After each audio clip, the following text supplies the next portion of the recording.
Jadi waktu itu juga Pak Basuki sudah membentuk tim, sudah turun langsung ke lapangan tanggal 1 waktu itu, Bapak. Jadi untuk Bupati, ya kita komunikasi dengan beberapa pertimbangan beliau, tentu dengan semangat yang sama membangun Kendal ke depan. Akhirnya beliau sepakat menjadi wakil dan mau mendorong Mas Diko, karena apapun yang terjadi, kader milenial ini kalau tidak ada pendamping yang sudah senior juga kurang pas lah.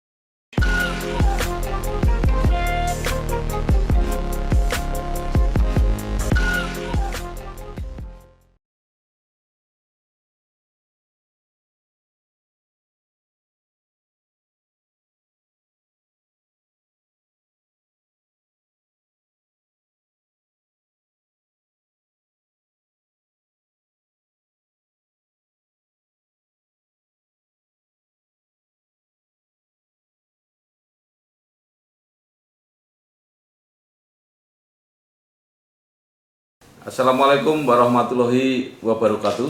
Salam warahmatullahi wabarakatuh. Bersama saya Bambang Sadono di channel Inspirasi Jawa Tengah. Mudah-mudahan channel ini tetap bisa memberi inspirasi, memberi motivasi, edukasi, informasi, dan syukur bisa membantu mencari solusi. Saya sudah bersama dengan tokoh muda, Pak Mas Bagus Bimo Alit, Sarjana Hukum, Ketua Partai Golkar Kabupaten Kendal, juga anggota DPRD Kabupaten Kendal. Apa kabar Mas Bimo?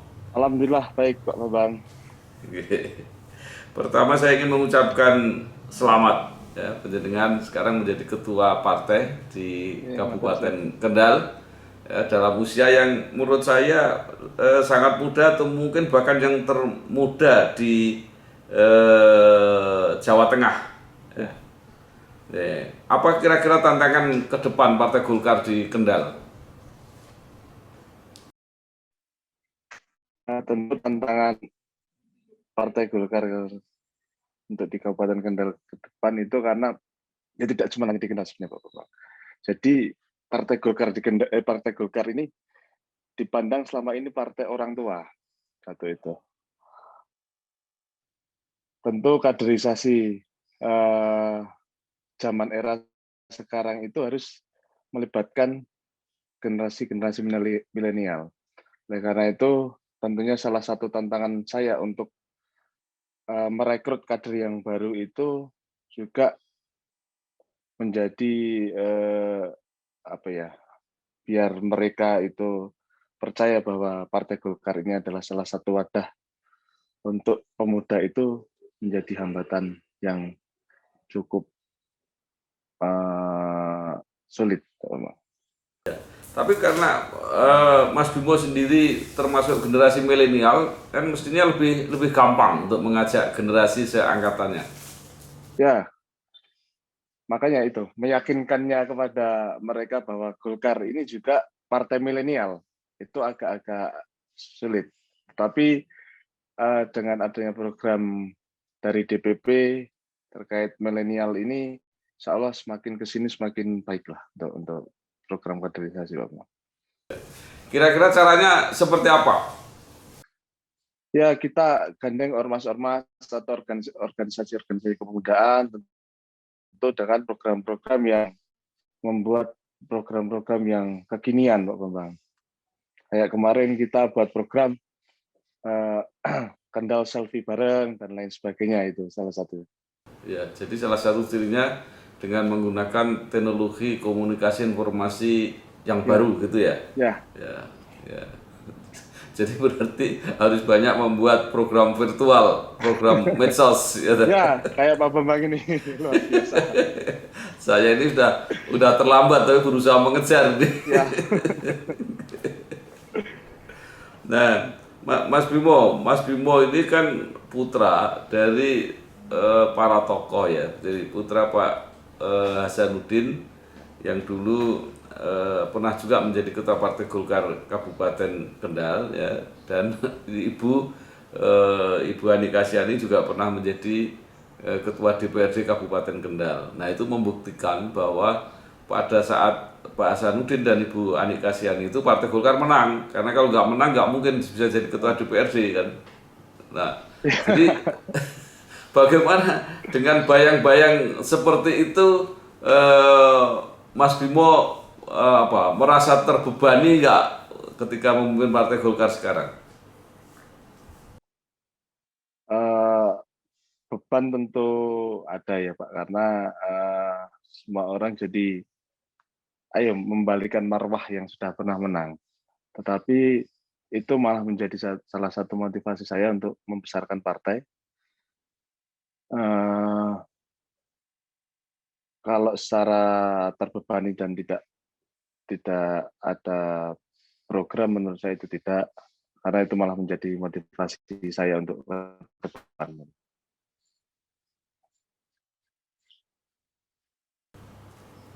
Nah, juga secara kebetulan apa enggak gitu ya? Apakah karena memang perjuangannya keras, eh, sekarang Kendal malah punya bupati yang asli kader Golkar yang muda.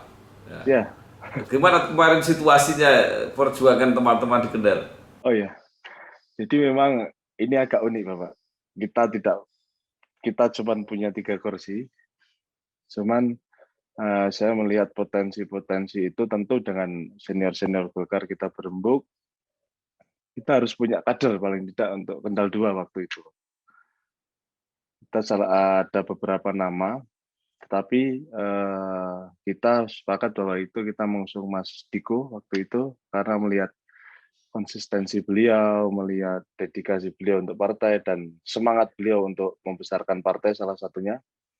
Itu akhirnya kita komunikasilah dengan beliau. Waktu itu beliau juga banyak pertimbangan, akhirnya awalnya memang maju untuk Kendal 2 atau wakil bupati.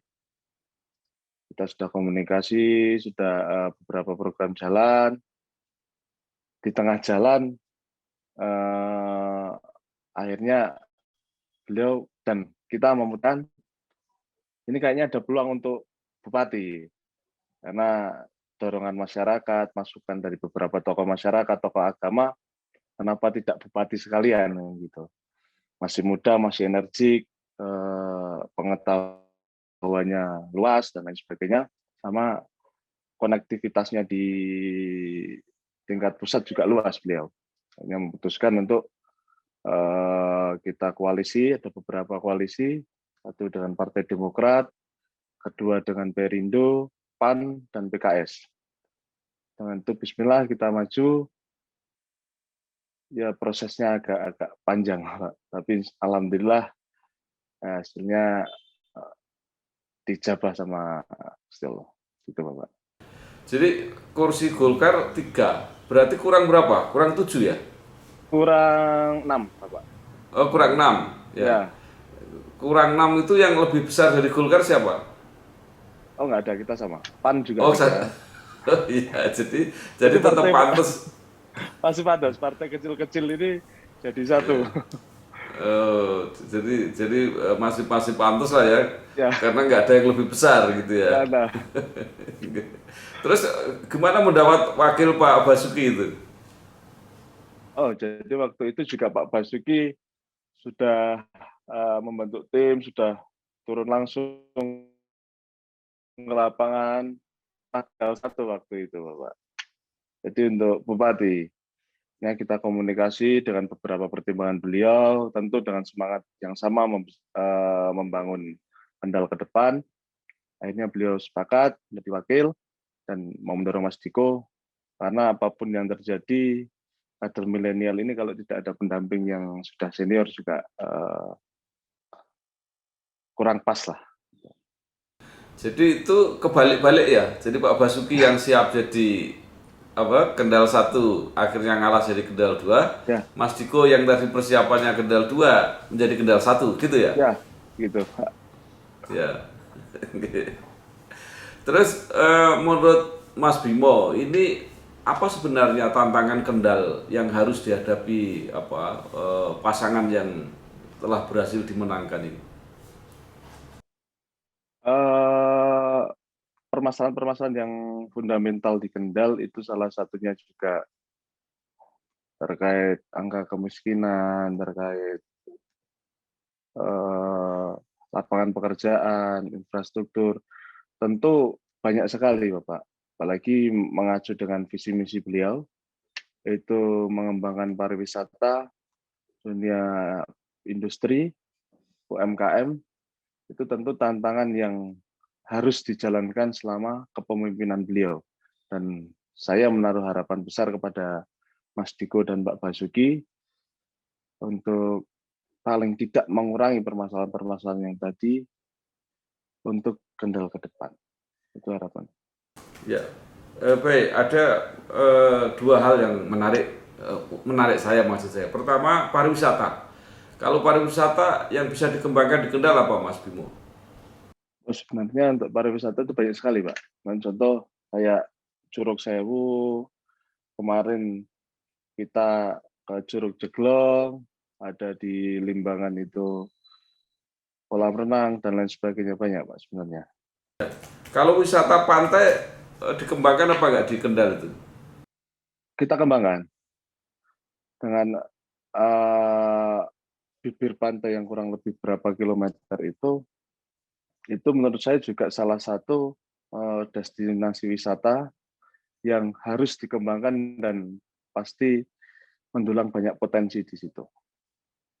Kan tidak semua kabupaten punya pantai, jadi kalau nggak dimanfaatkan sayang. Nah, sekarang mengenai industri, Kendal kan dipersiapkan sebuah industri yang sangat besar ya, kawasan kalau nggak salah malah kawasan ekonomi khusus sekarang. Ya, Itu seperti apa akan memberi manfaat untuk orang Kendal? terkait untuk kawasan ekonomi khusus itu memang luar biasa, Pak, di Kendal ini dengan kurang lebih 5.000 sekian hektar yang kawasan yang diperuntukkan untuk industri, itu tentu banyak manfaat untuk orang Kendal, terutama satu di lapangan pekerjaan, kedua juga pendapatan per kapita ataupun pendapatan juga asli daerah itu pasti akan naik. Tentu dari segi ekonomi juga pasti ada perbaikan atau kenaikan pendapatan. Itu kalau sampai sekarang sudah seperti apa, eh, perkembangannya kawasan ekonomi khusus ini, Pak? Jadi untuk kawasan ekonomi khusus ini memang baru kemarin 2020 Perda tentang tata ruang RT RW itu kita sahkan. Jadi insya Allah kalau tidak ada halangan, masalah dengan bupati yang baru ini, harapan saya mampu untuk menarik investor-investor untuk berinvestasi di Kendal. Karena dari segi payung hukum, dari segi tempat kita sudah ready semua. Itu yang menjadi masalah apa? Karena ada yang mengatakan ya para investor, para pengusaha itu di Kendal relatif lebih mahal, Pak. Ya, jadi memang di Kendal ini sebenarnya kemarin terganjal karena peraturan, Pak. Secara tata ruang itu baru sedikit yang terakomodir. Di 2020 kemarin, insya Allah sudah semua kita sahkan, perdanya juga sudah kita undangkan. Untuk permasalahan mahal atau murah itu sebenarnya berimbas juga nanti manfaatnya, Pak. Karena setahu saya sampai hari ini pelabuhan yang karena itu proyek PSN ya, proyek strategis nasional itu insya Allah ke Kendal, Pak. Jadi pasti dengan kawasan-kawasan yang lain itu pasti agak berbeda, entah itu dari segi harga ataupun dari yang lainnya. Dan selama ini kan diharapkan banyak investor yang dari luar negeri karena yang memiliki kawasan itu kan kelihatannya juga kerjasamanya dengan pihak Singapura ya. Singapura ya. Ya. Ya. Pak Bimo, sekarang apa yang diharapkan baik oleh masyarakat maupun khususnya oleh Partai Golkar terhadap bupati dan wakil bupati baru ini ke depan harus melakukan apa gitu. Tentu saya kalau berbicara dari skup pemerintahan ataupun di wakil rakyat, itu mengacu kembali lagi ke visi misi, ada beberapa program unggulan beliau, Bapak, namanya 100-300, santunan kematian, pengembangan UMKM, dan lain sebagainya, itu tentu harus dijalankan. Dan itu menjadi salah satu harapan yang ditunggu masyarakat dari segi visi misi beliau. Tapi di sisi lain juga banyak PR yang ada di Kabupaten Kendal, dan harapan saya itu bisa terselesaikan. Salah satunya itu peningkatan kualitas SDM, tentu itu juga menjadi salah satu harapan saya ke beliau agar ke depan ini banyak pemikir-pemikir di Kendal yang bisa bisa menyumbang pemikiran untuk membangun Kendal, dan itu secara SDM harus dilibatkan karena selama ini kan mungkin baru program-program tetapi SDM ini jarang tertinggal. Oke, Pak Bimo, kalau soal infrastruktur UMKM, SDM dan sebagainya itu kan hampir umum ya, di mana-mana juga berjuang itu. Tapi tadi yang menarik itu yang santunan kematian dan apa yang 100-300 tadi ya? Iya, Apa itu? 100-300 juta. Ya, Jadi 100-300 juta per dusun per tahun itu anggaran yang disiapkan oleh waktu kemarin visi misi bupati itu untuk pengembangan beberapa, contohnya di UMKM, di pertanian dan lain sebagainya, itu anggaran di luar dana desa, Pak. Itu dibiayai oleh APBD. ya. Yang pertama yang saya tanyakan 100-300 itu apa karena lihat dusunnya kecil, besar gitu atau gimana? Ada Oh iya, beda-beda? ada klasifikasinya. Salah satunya itu di apa namanya, tingkat jumlah penduduk, angka kemiskinan. Ya. Kemudian pertanyaannya, apakah APBD-nya kira-kira mampu untuk memenuhi ini? Insya Allah mampu, Bapak. Ya, mungkin kita running di tidak semua lah. Kita percobaan dulu, bertahap lah sistemnya nanti. Ya. Jadi ada dana dari apa kabupaten untuk dusun. Ya, Itu nanti bantuan yang ngelola sama, tetap kepala desa yang keuangan. mengelola. Iya, di desa, Pak. Ya. Nggak, yang mengelola kepala desa juga. Bantuan keuangan desa. Ya. Oh, bentuknya Ya, bantuan keuangan desa ini.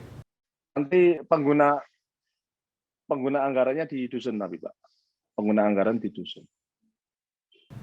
Jadi pemakaiannya di dusun tapi mempertanggungjawabkan tetap kepala desa ini. Kalau tadi Ya, santunan kematian tadi apa, Pak? jadi santunan kematian itu hak untuk orang tapi yang masuk dalam klasifikasi kurang mampu, Pak. Itu juga sumber anggarannya dari APBD Artinya lewat diberikan bantuan kepada sosial. keluarganya ya. Ya. Dibantukan pada Ya, keluarganya ya. keluarganya. Ya. Iya, Ya, Pak Bimo. Terima kasih. Mungkin masih ada hal-hal yang ingin disampaikan Pak Bimo, baik kepada bupati, wakil bupati, kepada masyarakat, kepada jajaran partai Golkar sendiri. Monggo silakan. ya. Jadi yang kelewat satu, Pak, harapan saya kepada Mas Bupati, Mas Diko ini selaku kader tulen Partai Golkar, harapan saya juga bersinergi dan membantu Partai Golkar di Kabupaten Kendal khususnya untuk kembali memenangkan partai ini. Harapan saya kepada beliau, sama-sama kader milenial, Pak, itu untuk mensupport penuh kegiatan partai yang bersifat struktural maupun non struktural ke depan. Terus salam saya kepada beliau, kepada Pak Bupati dan Pak Wakil, dan kepada seluruh masyarakat Kabupaten Kendal, tetap jaga kesehatan, patuhi protokol kesehatan karena kesehatan adalah yang utama pada pandemi COVID-19 ini. Salam sehat dari saya. Assalamualaikum warahmatullahi wabarakatuh. Baik, terima kasih Bapak Mas Bagus Bimo Alit, Sarjana Hukum, Ketua Partai Golkar Kabupaten Kendal dan anggota DPRD Kabupaten Kendal. Mudah-mudahan sukses, suaranya didengar dan bermanfaat untuk masyarakat. Terima kasih. Matur nuwun. Wassalamualaikum warahmatullahi wabarakatuh. Yeah. Terima kasih. Assalamualaikum warahmatullahi wabarakatuh.